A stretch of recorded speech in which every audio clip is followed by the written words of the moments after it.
दुपारची 1ची वेळ. पुण्यातल्या एरंडवण्यातल्या DP रोडवर हवेचं तापमान होतं 38°C. पण सिमेंट रस्त्याच्या पृष्ठभागाचं तापमान ते होतं तब्बल 58°C पेक्षा जास्त. भारतीय कला प्रसारणी सभेच्या आर्किटेक्चर कॉलेजमधल्या प्राध्यापक प्रज्ञा पत्की यांनी त्यांच्या संशोधनासाठी पुण्यातल्या वेगवेगळ्या रस्त्यांचं तापमान मोजलं आणि एक गोष्ट स्पष्ट दिसली. रहदारीचे रस्ते प्रचंड तापतायत. थांबलेली वाहनं आणि रस्त्यावर नसणारी सावली हे देखील शहराच्या तापमान वाढीत भर घालतायत. पत्की सांगतात, एका बाजूला 58° तापलेला रस्ता आणि दुसऱ्या बाजूला झाडाखाली जवळपास 20° थंड तापमान. पण जिथे झाड आहे त्याच्या खाली जर चेक केलं तर इमिडिएटली टेम्परेचर डाऊन होतं आणि साधारण 35° पर्यंत दुपारच्या वेळेला ज्यावेळेला पीक आपल्याला दिसून येतं आणि उन्हाच्या झळ्या समर्समध्ये स्पेशली त्यावेळेला टेम्परेचर एवढा आपल्याला ड्रॉप जाणवतं.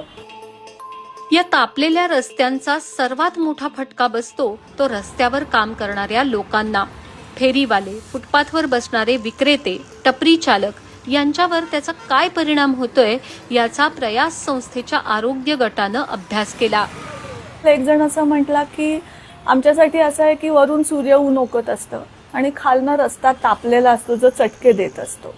संध्याकाळी ते जे कॉन्क्रीट आहे म्हटल्यावरती ते उष्णता बाहेरच सोडणार आहे आणि त्या सोडलेल्या बाहेर संध्याकाळच्या उष्णतेत आम्हाला अधिक घालमेल होते जीवाची.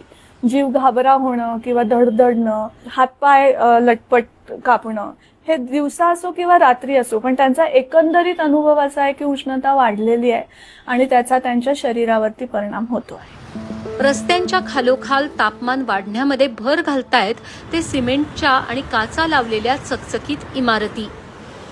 सिमेंट जितकं तापतं त्यापेक्षा कितीतरी जास्त वेळ त्याला थंड व्हायला लागतो.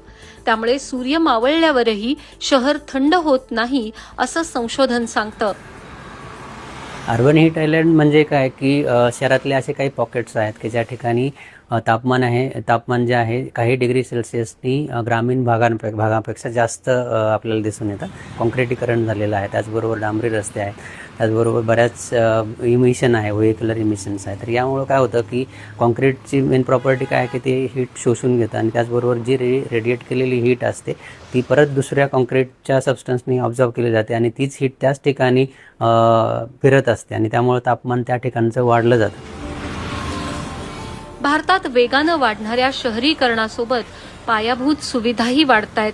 पण या विकासाच्या रेट्यात उष्णतेची ही बेटं चिंता वाढवणारी ठरणार आहेत.